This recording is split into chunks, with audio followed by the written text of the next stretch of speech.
Welcome back to Havana Media. My name is Boniface Owino, and as usual, I'm going to be your host for today. But as I promised you that sometimes now as we are going, as the day goes by, I'll always not be alone. And today we are very lucky to host a very good and a very prominent man. He'll tell us more about himself, but if you want to know one of the most learned people in the country, here we are with him. His name is Professor Fred Ogolla. Prof, karibu. Thank you very much, yes. My brother Owino. So, as you said, Professor Fred Ogolla is my name.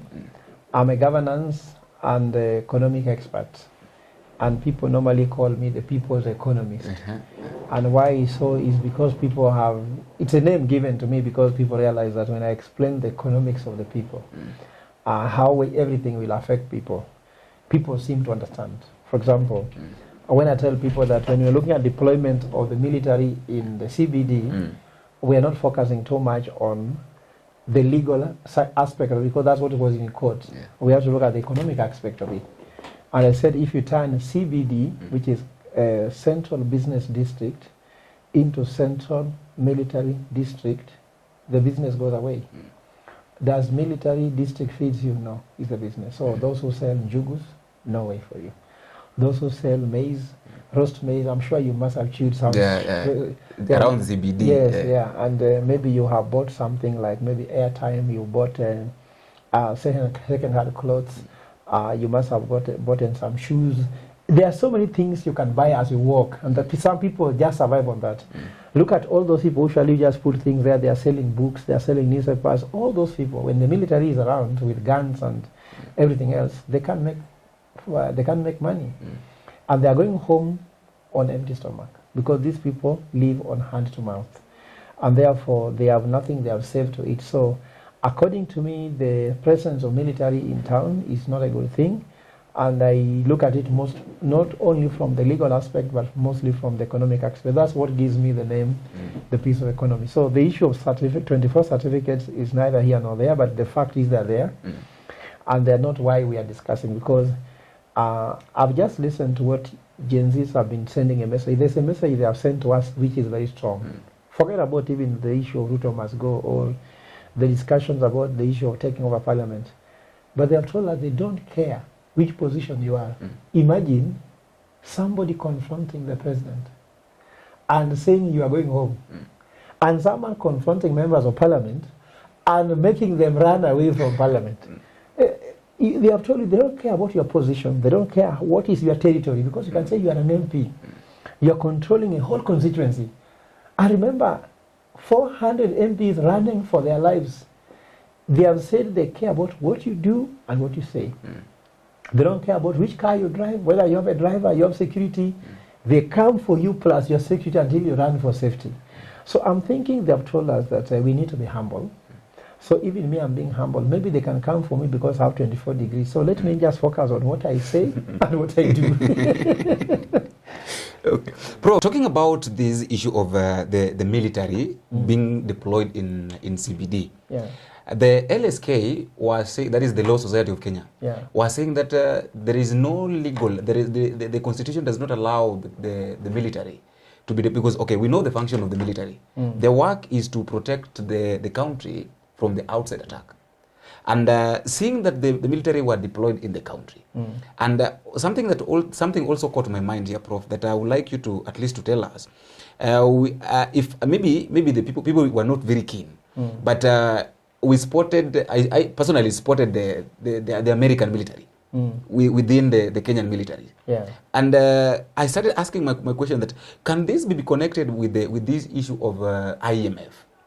Yes. So my question is, why is it that because all along the US has been silent since the demonstration started, and then all of a sudden now, when after President William Ruto gave out his speech, which he was saying that he has declined, he will not sign the bill, we are seeing the military of America in the street shooting the Kenyan protesters. So is there any connection within these two? Yeah, first of all, I want to be honest here. I'm an economist, and I have worked with these Americans, I work with these British, I work with the Europeans. I used to be an economist for European Central Bank, I did help turn around so many economies which were in trouble under such circumstances similar to Kenya. I remember when I was doing my PhD in Europe, there was this global financial crisis that was there 2007, 2008. And countries like Greece were almost flipping over. Even people are thinking about taking it over. And I've seen some very interesting things there. I remember that I learned something very interesting about all countries, especially the West countries. They are not our enemies. And I don't want people who has been talking here that, you see, actually I told Gen Zs, don't occupy IMF. Leave World Bank alone, IMF. Those are institutions which can be your friend when you know what you want. But also they can be an enemy to help you fall when you don't know what you want. Let's not put pressure on any foreign entity. Americans are very diplomatic. In fact, if anybody has an issue with America, they should just go to the US Embassy. They'll be given an appointment and they'll be heard. So let's take them as an ally. We are in a global village. So even the issues about seeing the military on the street, there's nothing wrong because they always have allied forces. They have even sponsored Kenya to do the AMISOM, the one in Somalia. We are no longer living in an isolated country. So I don't want to read too much into that, but I want to go to where it matters because Kenyans, let's not be distracted. If we go for the small side shows, we will lose the point. William Ruto is the commander-in-chief, isn't it? Yes. And he has a CDF with him. We should put pressure on William Ruto because we elected him. He is the head of state and commander-in-chief. So let's not forget about a white man who has come here under his permission, whether it's IMF or World Bank, it doesn't matter. Whether they are connected or not, it doesn't matter. The president is the one who needs to answer. We do not want to see military in town. It is wrong. And I can tell you, for military to be put in town, there should be an emergency or there should be a disaster. Which disaster do we have? There's no disaster. There's no disaster, yeah. And there's no emergency. There's no state emergency because the president put this thing. When I listened to the president in the speech on Tuesday, I felt so bad. I didn't sleep when the president tries to lie to Kenyans. The president's tongue, the president has a tongue of I can tell it a honey tongue, a tongue that has honey. It can speak nicely and smoothly, but telling you what you should not be knowing. When he said, the sovereignty of Kenya must be defended at all costs. Was it the sovereignty or the finance bill? He was simply saying that the finance bill must be defended at all costs because was sovereignty under threat? No. Did you see a threat of sovereignty? No. Did you see Somalia coming in? Did you see Uganda coming in? So you bring a foreign force that should work externally to defend Kenyan sovereignty against Kenyans. You can see this logic. Simply the president is very wrong on that. Because what was Gen Z's issue was the finance bill. But then he saw as if the sovereignty was under attack. If we withdrew the finance bill before the Gen Z's went to the street, could have been fine. There was no threat of sovereignty. So how people use words, and in strategy we call these words whistle words. Whistle words are emotionally loaded words which means nothing. Let me give you an example. Whistle words have been used to do things which were totally wrong in history. Remember the Gulf War II, when George W. Bush said that Saddam Hussein, who is a dictator, he said that weapons of mass destruction, those weapons are not, he didn't call them mass, he called them weapons of mass murder. You don't say weapons of mass murder is in the hands of terrorists. Yeah. You see how emotional that is? Yeah. Not mass destruction, mass murder. Murder means people die in mass. And then dictator has them. That was a threat. So Ruto used whistle words in that evening to threaten Kenyans. I will unleash the military. I'll defend sovereignty at all costs. Why is it that on Wednesday, now on Thursday evening, there was nothing like at all, Wednesday actually night, it was not at all costs. Yes, yeah. There was no sovereignty being mentioned. It was let us talk. Can you fight the sovereign power of the people using sovereign power they have given you? Actually not given. And I think we usually say under concerned citizens movement, the sovereign power is is not donated, it is delegated. Because what you delegate is not yours. What you donate is not yours. Not yours, yeah. Like my colleague Joe Mugashi has been on saying, if I donate blood to you and it's not in your body, I can't get it back, isn't it? Yeah. But if I delegate, I can get back. So what is delegated can be taken. So this power is not donated. It's delegated. Politicians talk as if it is donated. No, it's not donated. It is delegated. Delegated means I can take back. For example, if you live, when you left home, maybe you have a small son at home, you tell them, take care of the family when I come back. So when you come back, you take it back as you arrive. So the sovereignty was these young Kenyans marching towards parliament to take back the sovereign power, which they have delegated as not being used well. It is not donated, delegated.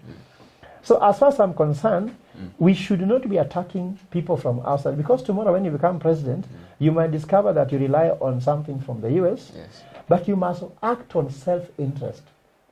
So by deploying the military to CBD, is the president acting on self-interest of Kenyans? No. Because Americans, they manufacture guns, isn't it?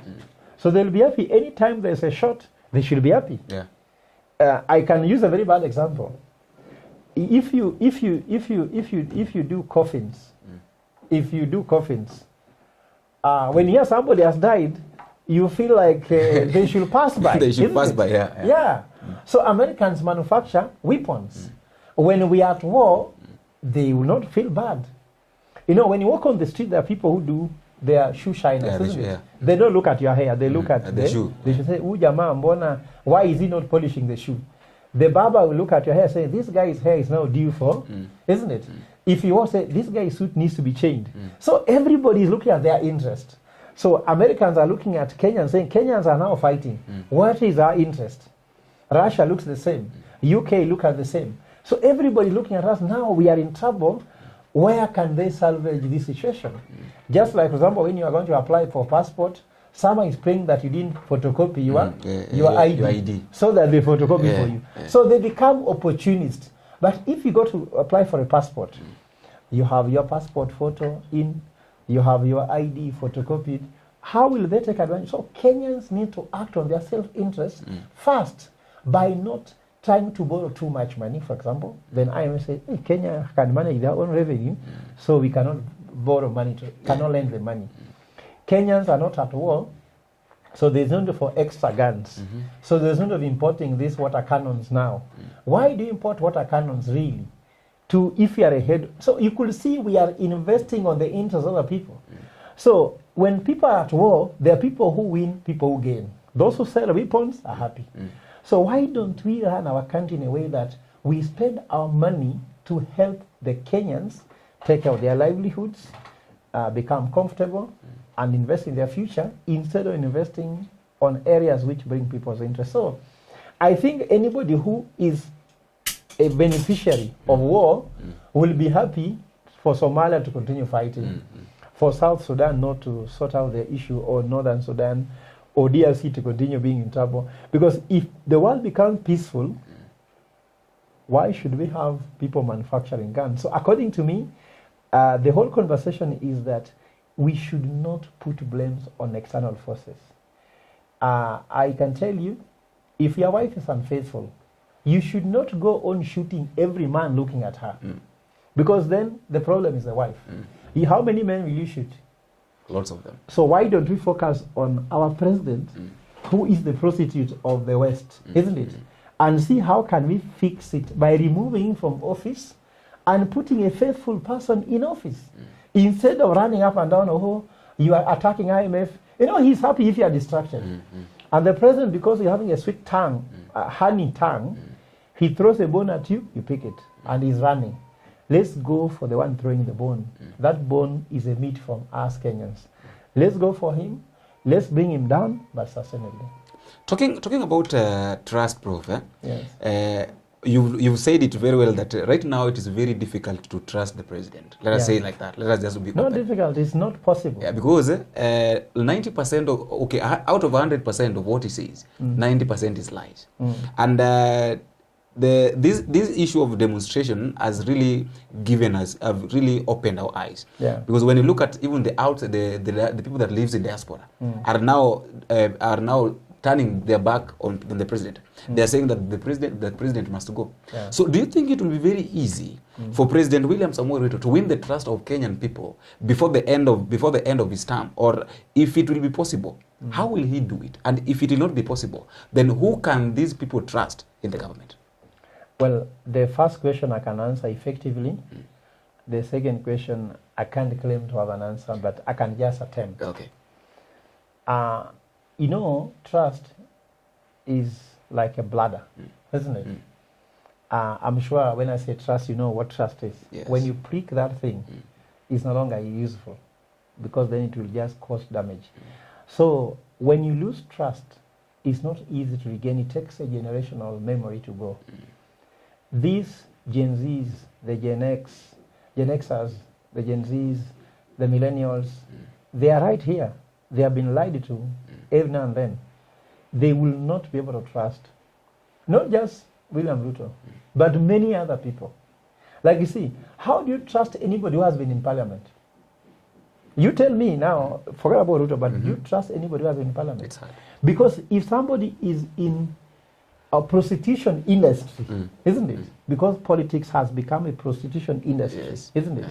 Because the person who is paying the prostitute to pass a finance bill is equally a prostitute. And the person who takes the money is equally a prostitute, political prostitute, if you like. So what I'm thinking about is that it is a gone story.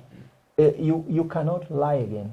In fact, that's what I said it when I was in Mutindawa market. I was talking to the market people who lost their products when the market went off, and I told them, when the eggs are bad, you look and throw away the chicken. No, if you are doing chicken business, you're doing, let's say, you are running a poultry business, and you are taking the chicken eggs and you sell, isn't it?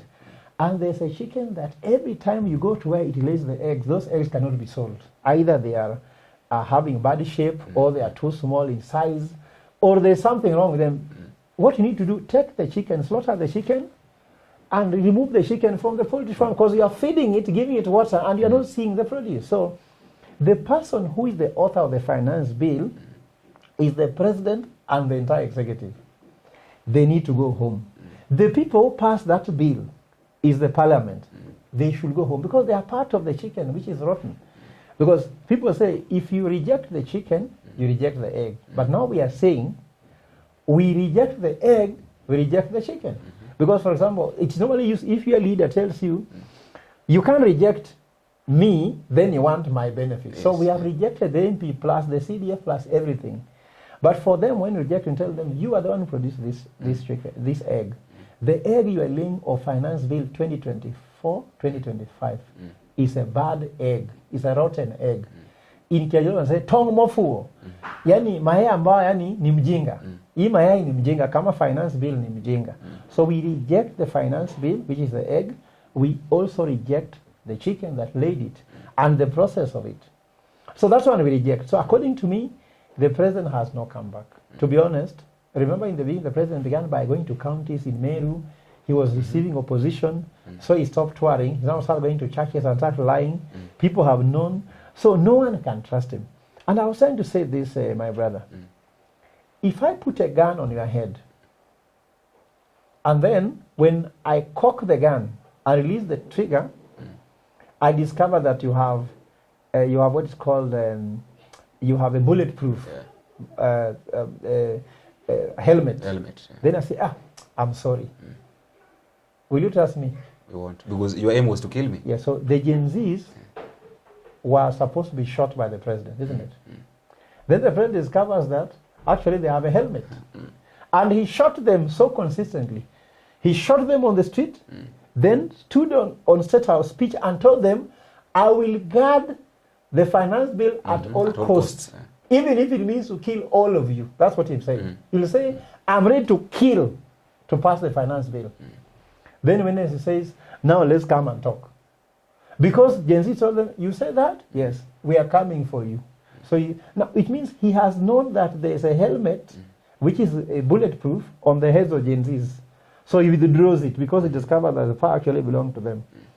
So this guy cannot be trusted. Someone who has put a gun on your head, you can't trust them. In my culture, which is Luo, they said, if my brother from the same womb takes me to prison, I can marry the daughter. Which means there is no more relationship that binds us. So I think the president has taken these Yenzis to the gun. He's taken them to the gallows. He's ready to hang them for money.